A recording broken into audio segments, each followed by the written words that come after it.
আল্লাহ বলবেন, মা বাবাকে বাদ দিয়ে তুই কেন সঠিক পথে বিবেক নিয়ে চললি না? সন্তান বলবেন, হে মালিক, আমার ভুল হয়ে গেছে। বলে, আজকে ভুলের বিচার হবে, কারণ এটা ইনসাফের আদালত। আল-ইয়াউমা তুজজা কুল্লু নাফসিন বিমা কাসাবাত লা যুলমাল ইয়াউম। আজ এমন একটা বিচারালয় তুই আসছো যেখানে কারো উপরে কোনো জুলুম করা হবে না। পশুর জন্য কোনো জান্নাত নাই, জাহান্নাম নাই। তারপরও নবী বলেন, কিয়ামতের মাঠে পশুকেও আল্লাহ উঠাইবেন। দুর্বল গরুটারে উঠায় বলবে, এই গরু তোরে, ওই সবল গরুটায় শুধু শুধু তোরে একটা আঘাত করেছিল, আজকে তোরে পাওয়ার দিয়ে দিলাম, তুই তার প্রতিশোধটা এখন নিয়ে নে, তুইও জোরে আঘাত কর। কুত্তা উঠাইব হাসরের মাঠে। দুর্বল কুকুরকে আল্লাহ বলবেন, সবল কুকুর তোরে দুনিয়ায় দুর্বল মনে করে আঘাত করেছে, জুলুম করেছে, আজকে তোরে শক্তি বাড়ায় দিলাম, তুই প্রতিশোধ নে। কুকুরের জন্য জান্নাত নাই, জাহান্নাম নাই, এরপর উঠাবেন কেন? দুনিয়াদার শয়তানদের মনের জ্বালা বাড়াবার জন্য। ইনসাফের আদালত। মা বাবা নামাজে ডাকে নাই, তুই নিজে বিবেক খাটায় কেন নামাজ পড়ো নাই? সন্তান বলবে, ভুল হয়েছে বলে এখন তোর বিবেকের বিচার হবে। ইন্নাস সামআ ওয়াল বাসারা ওয়াল ফুআদ কুল্লু উলাইকা কানা আনহু মাসউলা। আল্লাহ বিচার করবেন চোখের, কানের, অন্তরের। তখন সন্তান বলবে, আল্লাহ আমার যেহেতু বিচার করবাই, আমার একটা আবদার আছে, দাবি কি? আল্লাহ আমারে যদি বেতের বাড়ি একটা দেও, আমার মা বাবারে ডবল দিতে হবে। রব্বানা আতিহিম যিফাইনি মিনাল আযাব ওয়ালআনহুম লা'নান কাবীরা। আমারে শাস্তি যা দিবা তার ডবল শাস্তি আমার মা বাবাকে দাও, মুরব্বিকে দিতে হবে। কোরআনের আয়াত, সূরা আহজাব। এজন্যই নবী বলেছেন, দুনিয়াতে যত সন্তান আসে ঈমানের আলো নিয়া, মা বাবা সন্তানটাকে অগ্নি পূজারী বানায়, গায়রুল্লাহর গোলাম বানায়, মূর্তি পূজারী বানায়। এজন্যই তো গ্রামের মানুষ এইটাই বলে, গাছ তোমার নাম কি, ফলে পরিচয়। গাছ ভালো হলে ফল ভালো, মা বাবা ভালো হলে সন্তান ভালো। এজন্য ইমাম গাযালী রাহমাতুল্লাহি আলাইহি বলেন, প্রত্যেকটা সন্তানের জন্য তার মা হলো প্রাথমিক শিক্ষিকা। মা সন্তানকে যা শিখাবে সন্তান তাই শিখবে। মা যদি সন্তানকে শিখায় সরোয়া অজু, সন্তান অজু শিখবে। সরায়া আল্লাহ, সন্তান আল্লাহ শিখবে। আবার যে আধুনিক আম্মা জান যদি শিখায় সরোয়া ওয়াজাগার, সরায়াতে আপা, সন্তান তাই শিখবে। কি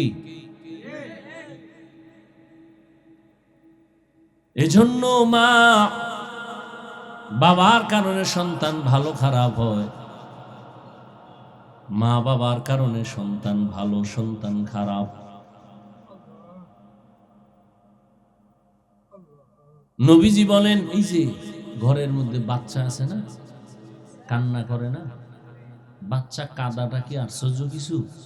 এটা স্বাভাবিক, বাচ্চা তো কাঁদবেই, এটা তার গুণ। যে বাচ্চা কাঁদে না এটা তার গুণ না, দোষ। আপনি কি করলেন? দৌড়াইয়ে গেলেন মার্কেটে, একটা পুতুল কিনে নিয়ে আসলেন, শুরু হয়ে গেল মূর্তি পূজা। আমরা হুজুরেরা তো কোনোদিন বাচ্চার হাতে পুতুল কিনে দেই নাই যে বাচ্চার কান্না বন্ধ করার জন্য।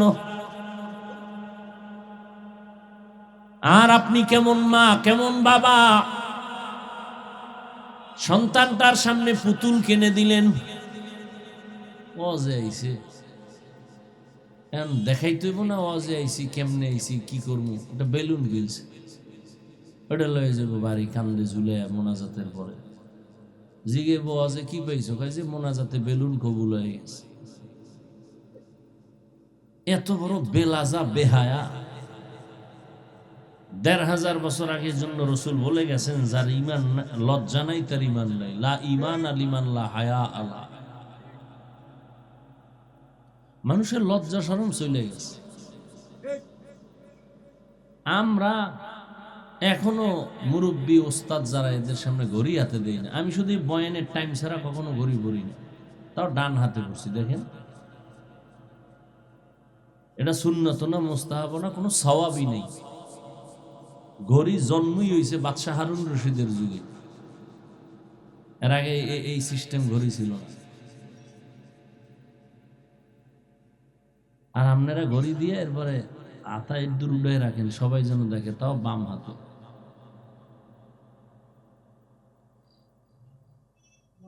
লজ্জা শরম চলে গেছে। মুরব্বীর সামনে দাঁড়ায় দাঁড়ায় বিড়ি টানে, এরকম বেয়াদব নাই? সে তো মনে করে আমি প্রিন্স, খুব ভালো একটা ছেলে, আমি বিড়ি টানতেছি, আর সবাই ওরে ধিক্কার দিতেছে। এত বড় একটা বেয়াদব এই জমিনে কইতো নাই লোক।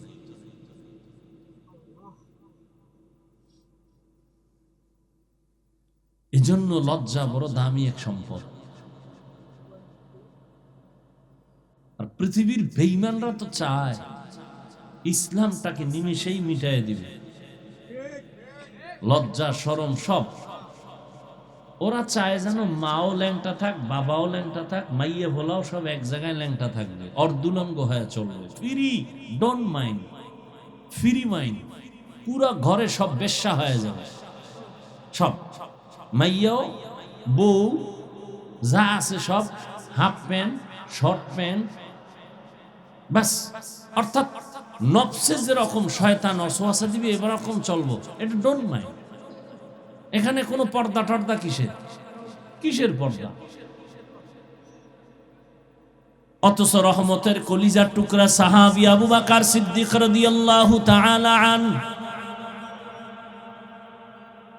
রহমতের নবীর কলিজার সাহাবী আম্মা জান আয়েশা রাদিয়াল্লাহু তাআলা আনহার হুজরায় বসে কথা বলেন। রহমতের নবী ঢুকছেন, আবু বকর বসে আছেন। আয়েশা, নবী বললেন, আয়েশা এমন করে বাবারে পাশে নিয়ে কথা বলবা না, শয়তান ধোঁকা দেওয়ার জন্য বসে আছে। বড় কঠিন। এই ওয়াজ মাহফিল না থাকলে, মানুষ তো বলে ওয়াজ দিয়ে কি হয়, এই ওয়াজ না থাকলে পুরো দেশটা এখন সিনেমা হল হয়ে যেত, পুরো দেশ। কিছু বেয়াদব আছে, ওয়াজ দিয়ে কি হয়? আল্লাহ হেদায়েত দান করুন। ওয়াজের কারণে বহু মানুষ নামাজ পড়ে, কি হয় মানে ওয়াজের কারণে কত মানুষ তওবা করে দাওয়াত তাবলীগে যায়, পীরের কাছে যায়, দাড়িওয়ালা হয়েছে, জিকির করনেওয়ালা, হারামখোর হালালখোর হয়েছে। ওয়াজ দিয়ে কি হয়? ওয়াযাক্কির ফাইন্না যিকরা তানফাউল মুমিনিন, আলোচনা চালায় যাও, মুমিনদের উপকার হবে, ক্ষতি হবে না। তুমি তরকারি পাইছো, খাইতে থাকো, শাক ডিম দুধ পাইছো, খাও। খাওয়ার পরে তুমি যদি এই বিষয়ে কিছু না জানো, খাইলে কি হবে? কয় না জানলেও টেনশন নাই, ও ভিতরে গিয়ে ওর কাজও করবে। তুমি জানো না, এই জন্য ডিম গিয়ে ভিতরে ভিটামিন দিবে না। আলোচনা চালায় যাও, ফায়দা হবেই, সবার না হলেও কারো না কারো হবে।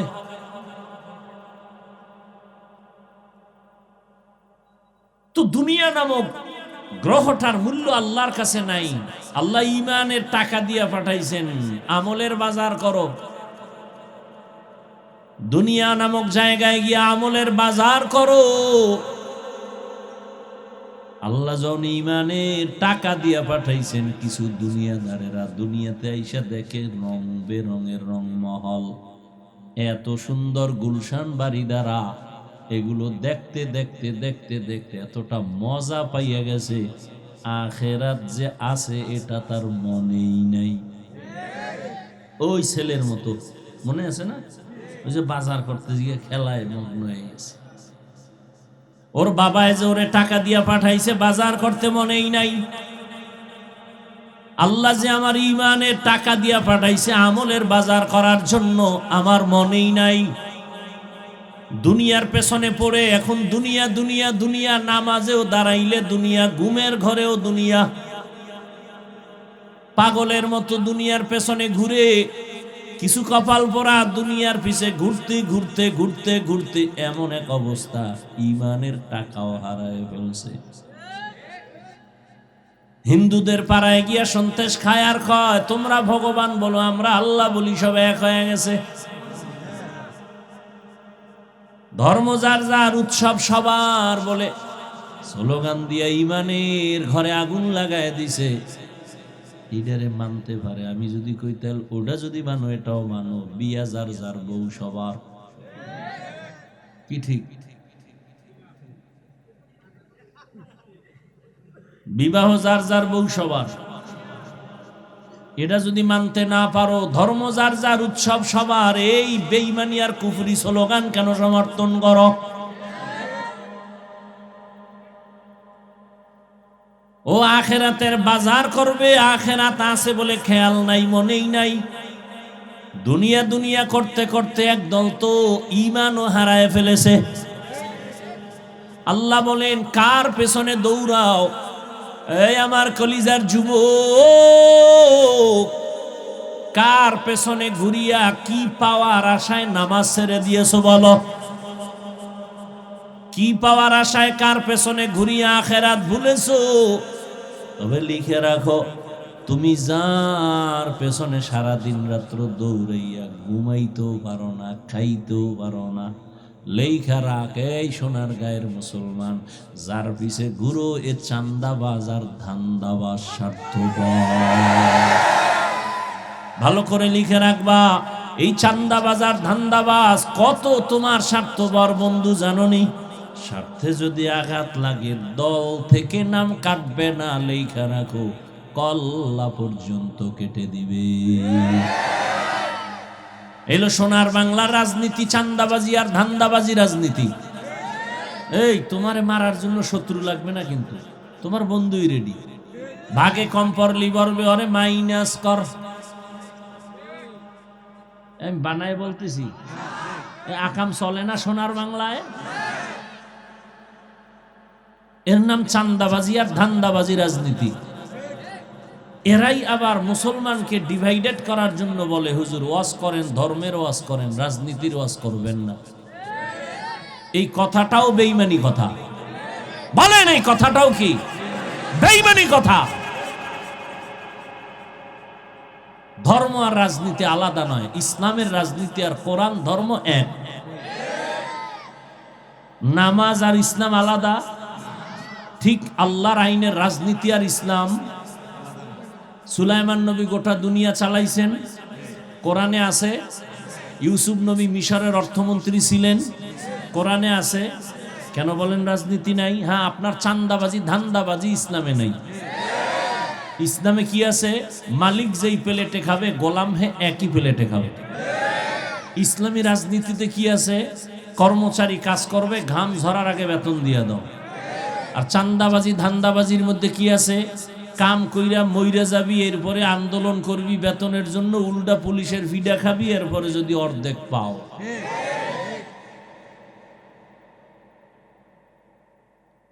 ইয়া আইয়ুহাল্লাযীনা আমানুত্তাকুল্লাহা ওয়াল তানজুর নাফসুম মা কদ্দামাত লিগাদিন ওয়াত্তাকুল্লাহ ইন্নাল্লাহা খাবীরুম বিমা তা'মালুন।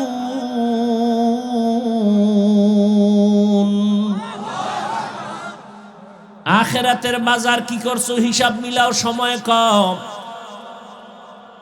কয়দিন হায়াত তোমার? ইদানিং কালে যত মানুষ মরে অধিকাংশ সুস্থ মানুষ মরে, অসুস্থটি কম মরে। না বুঝা ঠিক করো না, আমি শেষ করছি, তুমি আন্দাজে কি ঠিক কর। চুপ করে থাকা যায় না, শয়তানে যারে ধরে কাম তুই আকাম কর।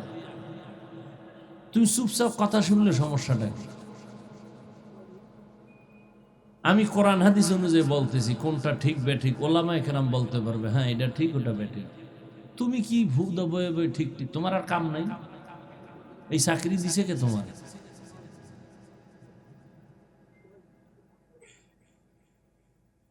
ভাইরা আমার, ভালো করে খেয়াল করেন, সামনের জীবন তোমার আসল। ইদানিংকালে যত লাশ মরণের খবর যত পাই, অধিকাংশ অল্প বয়সের মানুষ মরে এবং সুস্থ মানুষ, অসুস্থরা কম মরে। ডাক্তার কয় অসুস্থ রোগীরে যা মনে চায় খাওয়াও বাঁচবে না, কিন্তু সে অসুস্থ লোকটা রাস্তায় চলে লাঠে হাতে লাঠি নিয়ে, আর সুস্থ মানুষ কম বয়সের তার সামনেই মরে গেল। করোনার দিকে তাকায় দেখো যুবকের লাশ,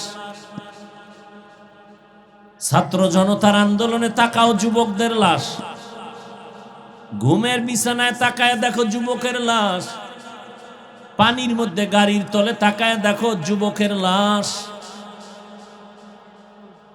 আমার আফসুস লাগে, মানবে না হুদা, কি বলবো, আফসুস লাগে যে যুবকের মাথা এত খারাপ হইছে। বাঁচতে চায় অনেক দিন, কিন্তু হাতের মধ্যে অ্যাটম বোম লইয়া চলে, যেগুলি থাকলে মরবে তাড়াতাড়ি। বাঁচতে চায় অনেক দিন, কিন্তু যে আকাম লইয়া ঘুরে, এটা তাড়াতাড়ি মরবে, তাড়াতাড়ি। কত তাড়াতাড়ি? একদিনেরও গ্যারান্টি নেই। এক মরণের ফাঁদের নামেই মোবাইল।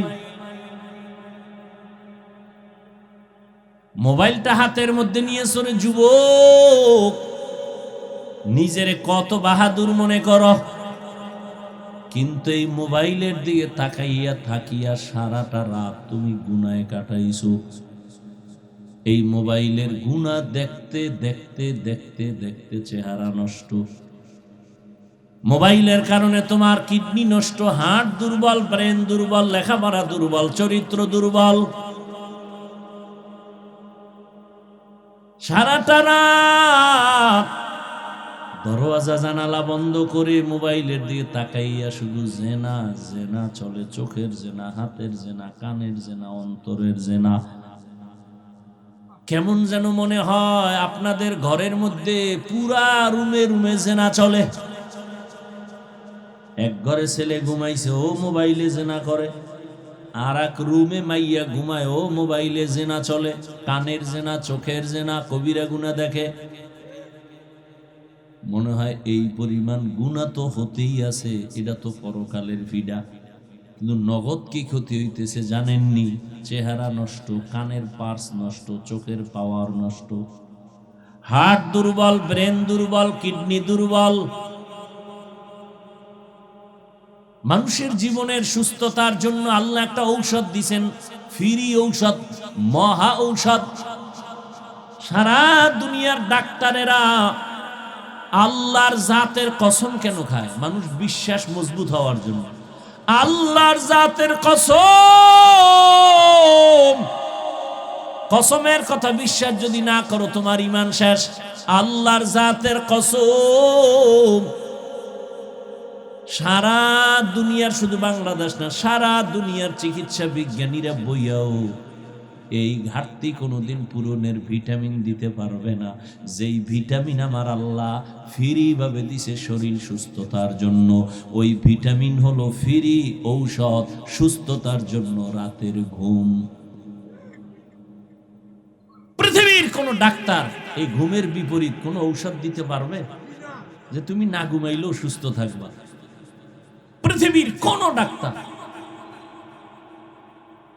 অথচ সব ডাক্তার ঘুমা, রাতের ঘুম, ঘুম নাই পেটে ডিস্টার্ব, ঘুম নাই চেহারা নষ্ট, ঘুম নাই দিমাগ নষ্ট। আর সেই ঘুমকে আমি হাফিজুর রহমান নষ্ট করতেছি, দুঃখ পারি না, চেষ্টা করলো। বয়ান শেষ কইরা বাসায় আসতে আসতে ফজরের আজান। কি করি আল্লাহ মাফ করো, তো দিনের কাজ করি, আর কি করা। তুমি কি করো? তুমি যে সারা রাতের ঘুম মারছো, কি করছো? ওয়াজ করছো না কত মাইয়ার জীবনের উপরে হামলা করছো? নিজের জীবনের উপরে ছুরি দিয়া জবাই করলে এত ক্ষতি না, এই মোবাইল দিয়ে যে ক্ষতি সাধন করতেছো। সারাটা রাত তুমি তো মনে করো তোমাকে খুব সুন্দর লাগে না, তুমি কার্টুন দেখতে দেখতে নিজে কার্টুন হয়ে গেছে। তোমার শরীরের মধ্যে কিচ্ছু নাই, রুহু ছাড়া। আজরাইল রুহুটা নিলে তুমিও না। তুমি যতই বাহাদুরি করো, করতে পারো আমার সামনে, কিছু বলার নেই। আমি যে কথা বলছি 14 গোষ্ঠী মিলে আমার এই কথাকে এক বিন্দু পিছে ঠেলে দেওয়ার কোনো সাহস নাই কারো। তুমি বাহাদুরি করতে পারো, আপনি কইছেন, আমি কইছি, এ কথাই বাস্তব। অকালে মরণ হবে, অকালে কিছুদিন পরে বিছনায় পড়ে যাবে, হার্ট দুর্বল হবে। ডাক্তার কয় কোনো রোগ নাই, হঠাৎ মরে গেছে। কেন হঠাৎ মরবে কেন? হঠাৎ একটা রোগ হইছে দুনিয়ায় নতুন ভাবে, হঠাৎ রোগ। কি সে হঠাৎ রোগের নাম কি? হ্যাঁ, আরো আকাম কর। সারা রাত মোবাইলে অপরাধ করবি আর হঠাৎ করে স্ট্রোক করে মরে যাবে, বুকে ব্যথা। বিশ্বাস হয় না? কপাল পুড়ছে তো। আজকে বাসায় যে মোবাইল হাতে নিয়ে গুগলে লেখবা, টাচ মোবাইল দেখলে শরীরের অঙ্গের কি কি ক্ষতি হয়। ওখানে কোনো হুজুর নাই, সব তোমাকে মাথার মুকুট, প্যান্ট শার্ট টাইওয়ালা চিকিৎসা বিজ্ঞানীরা যথেষ্ট পরিমাণ থিওরি দিয়ে রাখছে কি কি ক্ষতি হয়। আমগো কথা না মানলে তুমি ক্ষতি হবে না, কিন্তু চিকিৎসা বিজ্ঞানীদেরকে না মানলে তো তুমি মানুষ না। আমগো হুজুরগো না মানলে তোমার তেমন ক্ষতি হবে না।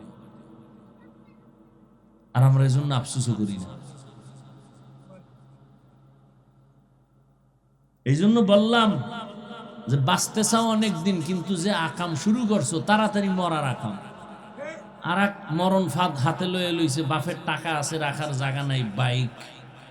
ওটা হলো আর এক মরণ ফাঁদ। ওটার উপরে বইলেই শরীরে খালি আগুন বাইরে, কোনো শীত নেই। আর পেছনে যদি কোনো বিপরীত পার্স থাকে তো আরো আগুন। ধাম ধাম করে ওখানে হেনে পরে চাকার তলে। আমি কি বানায় বলতেছি? এই যুবক, যদি বলো সত্য বলছি, তা কালকে সকাল থেকে ঘর থেকে যখন বেরোবি, মায়ের থেকে চিরবিদায় নিয়ে নিবি। প্রতিদিন বের হবি বিদায় নিয়ে। মা, ফিরে আসতেও পারি, নাও আসতে পারি, কারণ মরণ ফাঁদের উপরে আমি চলি। বিদায় নিবি মায়ের থেকে, কারণ আর সময় পাবি না। চোখের সামনে দেখতেছো কি পরিমাণ বাইক অ্যাক্সিডেন্টে মানুষ মরে। একটা জরিপ দাও, বাংলাদেশে জরিপ দাও, এই বাইকে কি পরিমাণ যুবক মরে যাচ্ছে, খবর লও। তো তুমিও মরবা, ওই বুদ্ধি লইয়ে তো চলো। তো মায়ের থেকে আগে বিদায় নিয়ে রইও। হয়তো কষ্ট যাইতেছে, কথা যা বলি এটি লারাবার মতো 14 গোষ্ঠীর কোনো ক্ষমতা নেই। তুমি মানবা না সেটা ভিন্ন কথা। আল্লাহ হেদায়াত দান করুন। তুমি এরকম করে কি হতে চাও? না দুনিয়ায় থাইকেও কিছু করতে পারলা, মইরা গিয়েও কিছু করতে পারলা না, কি হইল? এমন জীবন কামাই করছো যে মরলে তোর কলিজার মাও মনে মনে খুশি যে একটা বিপদ গেছে, ওর চরিত্র এত খারাপ। মানুষে খালি আমাকে লজ্জাই দেয় যে এই ছেলে জন্ম দিছো কা। তো মইরা গিয়া আমি মা বেঁচে গেলাম, কারো দ্বারা লজ্জা পেতে হবে না। তাহলে জীবনে কি কামাই করলাম? আল্লাহ হেদায়াত দান করুন। ইয়া আইয়ুহাল্লাযীনা আমানুত্তাকুল্লাহা ওয়াল তানজুর নাফসুম মা কদ্দামাত লিগাদ। আল্লাহ বলেন পরকাল জীবনের জন্য কি অর্জন করেছো তাড়াতাড়ি হিসাব মিলায় নাও। এবার হিসাবটা মিলায় দেখেন তো, আপনারা যারা দুনিয়া দুনিয়া করিয়া আখিরাতকে একেবারে ভুলেই গেছেন, বলেন আপনারা কত উপরে, আর আমরা যারা আখিরাত আখিরাত করি আমরা কত নিচে আসি বলেন। আপনার বলার ক্ষমতা নেই, আমি বলি তা শুনে। চেয়ারম্যান সাহেবের চেয়ারের মেয়াদ শেষ, এমপির মেয়াদ শেষ, মন্ত্রীর মেয়াদ শেষ, এসপি ডিসির মেয়াদ শেষ, কিন্তু আমরা আখিরাতওয়ালাদের চেয়ারের কোনো মেয়াদ নাই। আমরা দুনিয়ায় বাদশাহ, পরকালও বাদশাহ। টাকা দিয়া সম্মান কিনলে একবার ফুলের মালা, ফাইনালে জুতার মালা। টাকা দিয়ে কিনছে সম্মান, টাকা যতদিন সম্মান ততদিন, টাকা নাই সম্মানও নাই। আর আল্লাহ যাকে সম্মান দান করবেন এর কখনো অসম্মান হবে না। যারা দুনিয়া দুনিয়া করিয়া দৌড়ায় এরা দুইটা জিনিস চায়, এক চায় তারা সম্মান, আর একটা চায় তারা শান্তি। কিন্তু সারা দুনিয়ায় খুঁজে দেখেন যারা দুনিয়া দুনিয়া করে এদের সম্মানও নাই, শান্তিও নাই। শান্তি তো নাই, ওই সম্মান যাও পায় জুতার বাড়িতে আর থাকে না। 10 তলা বিল্ডিং করে লাভ কি যদি বিল্ডিং বাদ দিয়া জঙ্গলে ঘুমানো লাগে? কোটি টাকা ব্যাংকে রেখে লাভ কি যদি তোমার বংশের কেউ ভোগ করতে না পারে? এই বাহাদুরি বাদ দিয়া টিনের ঘরে থাকো, অনেক আরাম। বড় লোকের মাইয়া বিয়া করে লাভ কি যদি মাইয়া তোমারে স্বামী বইলে 1 গ্লাস পানিও দিতে না পারে? তোমার এমন পোড়া কপাল যে বউয়ের হাতের ভাত তোমার কপালে নাই, কারণ তুমি চৌধুরী বংশের মাইয়া বিয়া করছো। আগুনের কাছে যাবে না, ও দুনিয়াতে আসার থেকেই পুতুল হইয়া আছে, ঘরে মা কাম শিখায় না। কাজের লোক এর পাক খাও না, কাজের লোকের হাতের রান্না খাও, কেমন সান কপাল তোমার। যে কাজের লোক বাথরুমে যায় ঠিক মতো পরিষ্কার পরিচ্ছন্ন হয় না, আরে এমনি ঘরটার পরিষ্কার করে, এটা মাইনে নেওয়া যায়। আমার রান্না করে খাওয়াইব কাজের লোকে, আমার কপাল এত খারাপ। খারাপ হবে না কেন? ফকিন্নির বাচ্চার মতো বউ আনতে যাইয়া শ্বশুর বাড়ি থেকে খাইছো যৌতুক নামের পায়খানা। তোমার মতো ফকিন্নি দুনিয়াতে আর কে? তোমার মতো জালেম ডাকাত আর কে? তুমি তো বড় ডাকাত। এ যারা যৌতুক খায়, যারা দেয়, যারা নেয়, যারা সহযোগিতা করে, সব জালেম, সব ডাকাত, সব ফকিন্নির বাচ্চা। ওদের মতো চোর, ওদের মতো ইতর, ওদের মতো ডাকাত, ওদের মতো ছোট লোকের বাচ্চা দুনিয়াতে আর কেউ নাই। ওরা নারীর দুশ্মন, ওরা দেশের দুশ্মন, ওরা মানবতার দুশ্মন, ওরা রসুলের দুশ্মন, ওরা ইসলামের দুশ্মন। এদের মতো বেহায়া আর কেউ। আর কি গালি দিলে লাজ হবে আমার শিখা? ওই বেহায়ার লাজ হবে বল? আল্লাহ হেদায়াত দান করুন। এক যুবক কয় মোটামুটি নিয়ত করছি খামু না, কিন্তু আব্বা এত মান্নত কইরা ফেলাইছে, ওটা খাওয়াই লাগবে। ওই পায়খানা না খাইলে তার কলিজা ঠান্ডা হবে না। কুকুরের যত হাজি বিরিয়ানি দাও, ওর পায়খানা খাইতে হবে, ও হাজি বিরিয়ানির খাম হইব। আল্লাহ হেদায়াত দান করুন। খুব রাগ করতেছেন না? আকাম করেন, এত দোষ নেই, আমি একটু বাঁচানোর জন্য বলি, এই জন্য কলিজা সেদা হয়ে যাইতেছে। হায় হায়। আর যৌতুক কি? এখন তো ইদানিং কালে আপডেট হয়ে গেছে, কি মাইয়া নেওয়ার আগে বিদেশের ভিসা দে, বিদেশ যাবে। বউ নিবি? কয় না। তো বউ কই? থুই যাবো, পাহারা দিবে কে? আমার ছোট ভাই। হাসেন কেন? জুতা দিয়ে বাইরে লিখিয়ে এটি জাল মিটেনি। এত বড় কপাল পরা নিমক হারাম মানুষ কেমনে হয়?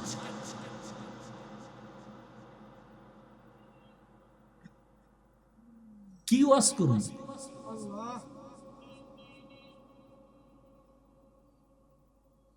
তো দুনিয়ার মধ্যে যারা দুনিয়া দুনিয়া করে না, দুইটা জিনিস চায়। 1 নম্বরে চায় সম্মান, আর একটা চায় শান্তি। দোনোটাই পায় না কেউ না। কোনো দুনিয়াদার শান্তিতেও নাই, সম্মানেও নেই। পিছে ঘুরে লাভ কি? আখেরা তো আড়াইলো, দুনিয়াও আড়াইলো। এজন্য আল্লাহ বলেন, লা ইয়াগুররান্নাকা তাকাল্লুবুল্লাযীনা কাফারু ফিল বিলাদি মাতাউন কলিলুন সুম্মা মাওয়াহুম জাহান্নাম ওয়া বিইসাল মিহাদ।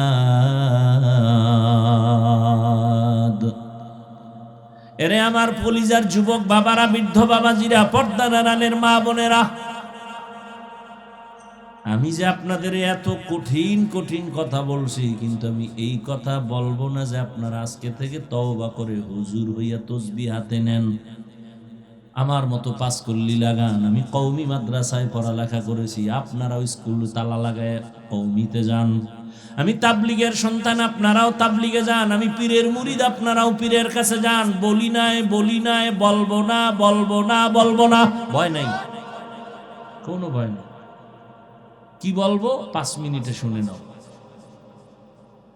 ও আল্লাহর বান্দারা, কি বলবো শুনো। তুমি স্কুলে পড়ো আলহামদুলিল্লাহ, চাকরি করো আলহামদুলিল্লাহ, ব্যবসা করো আলহামদুলিল্লাহ। আমি বলবো তোমাকে, এই সাহসটা কোনো বক্তায় দেয় না, আমার জানা আছে। কেউ বলে না আমি যেইভাবে বলি। অনেকে আমারে বলে এত কঠিন বলেন কেন? আমি বলি বলবো। স্কুলে যারা পড়ো স্কুল ছাড়বি না, আমার অনুরোধ। কলেজে যারা পড়ো কলেজ ছাড়বি না, আমার অনুরোধ। আমি অন্তর দিয়া দোয়া করি, মাঝে মাঝে মাদ্রাসায় দাওয়াত রইল আইও, আমি আরও কলিজা দিয়া মোহাব্বতে দোয়া দিব ছাত্রগণিয়া, স্কুল ছাড়বানা, কলেজ ছাড়বানা, ব্যবসা ছাড়বানা, চাকরি ছাড়বানা। আমি দোয়া করি তুমি ডাক্তার হও, ইঞ্জিনিয়ার হও, প্রফেসর হও, এমপি হও, মন্ত্রী হও, ডাক্তার হও, তুমি একজন ডিসি হও, এসপি হও। আমার দেশে মাদ্রাসায় ভুলেও আসার নিয়ত থাকলে পাল্টাও। কোনো দরকার নাই মাদ্রাসায় আসার, কারণ আমার মাদ্রাসায় একটা ছাত্রর অভাব নাই। আমার দেশে আলেমের অভাব নাই, হুজুরের অভাব নাই, মাওলানার অভাব নাই। আমার দেশে এখন ডাক্তারের অভাব, ইমাম, আমার দেশে এখন প্রফেসরের অভাব, ইঞ্জিনিয়ারের অভাব। তবে একটা কথা আমার এখানে আছে, তুমি ডাক্তার হও, ইঞ্জিনিয়ার হও, ব্যবসায়ী হও, দাবি আমার একটা, বেয়াদব হবা না, অনুরোধ। বলবা হাফিজ ভাই বেয়াদব হব না, তার ব্যাখ্যা কি? 3 জায়গায় বেয়াদবি করলে মরার আগে শেষ হয়ে যাবি। তোর লাশটাও কেউ খুঁজে পাবে না, এমন কপাল পুড়বে। 1 নম্বরে মা বাবার সাথে বেয়াদবি করবি না। 2 শিক্ষকের সাথে বেয়াদবি করবি না, যুবকদের বলি। 3 উলামায়ে কেরামের সাথে বেয়াদবি করবা না। মা বাবার দোয়া নিয়েও কষ্ট দিয়ে যদি বরদোয়া নেও, মরার আগে পঙ্গু হয়ে যাবা। শিক্ষকের সাথে বেয়াদবি করে যদি বরদোয়া কপালে লেগে যায়, লেখাপড়ার জগৎ থেকে হারিয়ে যাবা। ওলামায়ে কেরামের কলিজায় যদি ব্যথা দিয়া তুমি বরদোয়া নিয়েই নাও, তোমার জীবনের চরিত্র থেকে হারিয়ে যাবা। অতএব তুমি ডাক্তার হও, আদর্শবান হও, আদর্শবান ইঞ্জিনিয়ার হও, আদর্শবান প্রফেসর হও। মা বাবার দোয়া নিয়া, শিক্ষকের দোয়া নিয়া, ওলামায়ে কেরামের দোয়া পরামর্শ নিয়া নবীর তরিকা মেনে চলো। এবার বাস্তবে একটু মিলাই দিয়া বিদায় নেই। বাস্তবে একটু দেখো তো বাবা, তোমার মতোই যুবক জীবনে মাদ্রাসায় পড়ে নাই, কোনোদিন আলিফ বা তাও শিখে নাই, স্কুলে পড়ে, কলেজে পড়ে, চাকরি করে, ব্যবসা করে। বলো, তুমিই বলো, 5 বেলার নামাজও ঠিক মতো পড়ে আসেনি। অশেষ বয়ান শেষ। এবার তোমার এটাই জীবনের শ্রেষ্ঠ বয়ান, আর নতুন বয়ানের দরকার নেই। তুমি নিজের বিবেকটাকে বলো, তুমি কেন পারো না? অবশ্যই তোমার কপালে কারো অভিশাপ লাগছে, বরদোয়া লাগছে, না তুমি পারো না কেন? তোমার মতো যুবক রাস্তায় গাড়ি চালায়, নামাজ পড়ে, বলো বাবা তুমি পারো না কেন? তোমার মতো যুবক জেনারেল লাইনে থাকি আর আর্মি, পুলিশ, বিডিআরের চাকরি করে, 5 ওয়াক্ত নামাজ পড়ে নাই, বলো তুমি কেন পারবা না? তোমার মতো যুবক নদীর মধ্যে মাছ ধরে, 5 বেলার নামাজ পড়ে, বলো তুমি কেন পারবা না? তোমার মতো জেনারেল লাইনের মানুষটা জমিনে কৃষি কাজ করে, নামাজ পড়ে, ডাক্তার, প্রফেসর, ইঞ্জিনিয়ার, 5 বেলার নামাজি। ঢাকা কলেজে গিয়ে প্রমাণ নাও, ছেলেটা কলেজে পড়ে, মাথায় পাগড়ি, বড় দাড়ি, বড় জামা, মনে হয় যেন বড় কোনো মসজিদের খতিব। এই যুবক, কোন মসজিদে জুমা পড়াও? আস্তাগফিরুল্লাহ, আমি তো আরবি পারি না। তো এই হালাত কেন? বলে হালাত শুধু আব্বা আম্মার দোয়া আর আমার উলামায়ে কেরামের নেক নজর। উলামায়ে কেরাম আমারে দোয়া দিছে, তো এইভাবে কলেজে যাও। হ্যাঁ, এভাবে যাই। আমি কলেজে যাই, ক্লাস করি, নামাজ ছাড়ি না, টুপি ফালাই না, পাগড়ি ফালাই না, দাড়ি ফালাই না, জামা ফালাই না। এই কলেজের মধ্যে কি মাইয়া ফোলা নাই? সব আছে।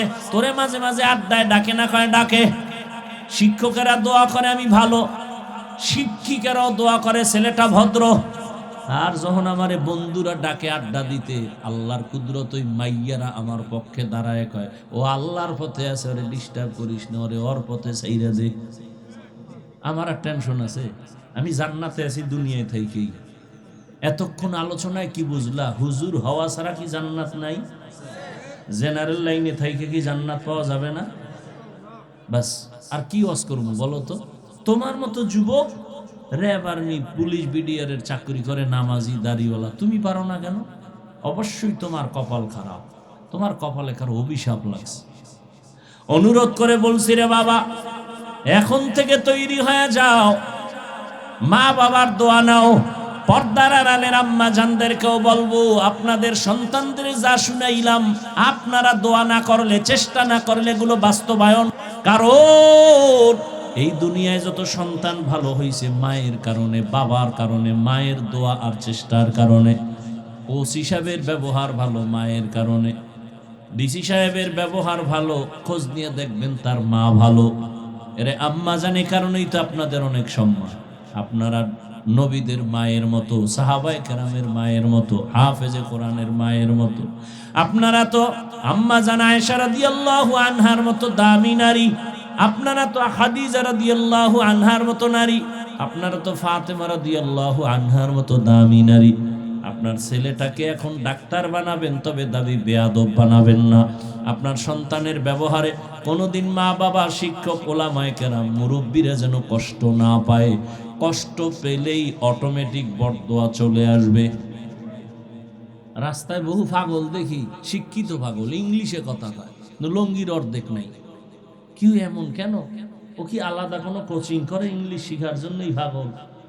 হুইজা টুইজা বের করলাম না, আসলে সে ভালো ছাত্র ছিল, বেয়াদবি করার কারণে পাগল হয়ে গেছে। বহু পাগল দেখছি রাস্তায়, আরবিতে কথা বল।